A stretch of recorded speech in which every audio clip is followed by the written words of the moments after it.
চট্টগ্রামের লোহাগাড়া উপজেলা আইনশৃঙ্খলা কমিটির মাসিক সভা অনুষ্ঠিত হয়েছে। বুধবার সকালে উপজেলা পরিষদ সভা কক্ষে আয়োজিত সভায় সভাপতিত্ব করেন উপজেলা নির্বাহী কর্মকর্তা মোহাম্মদ আরিফুল ইসলাম। প্রধান অতিথি হিসেবে উপস্থিত ছিলেন চট্টগ্রাম ১৫ আসনের নবনির্বাচিত সংসদ সদস্য আলহাজ শাহজাহান চৌধুরী। তিনি বলেন, সকল রাজনৈতিক দলের নেতৃবৃন্দকে সঙ্গে নিয়ে লোহাগাড়ার উন্নয়নে কাজ করা হবে। পাশাপাশি মাটি ও বালু দখলকারী এবং মাদক ব্যবসায়ীদের বিরুদ্ধে কঠোর হুঁশিয়ারি দিয়ে জানান, অপরাধের সঙ্গে জড়িত কাউকে ছাড় দেয়া হবে না।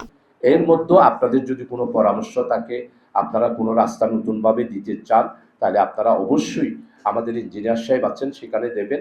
আমরা আপনাদের সাথে পরামর্শ করে ফাইনালি ইনশাআল্লাহ আমরা এই মাসের ফেব্রুয়ারি মাস তো আর বেশি দিন নেই, এর মধ্যে কাজটা আমরা 50 কোটি টাকার কাজ আমরা করতে পারবো।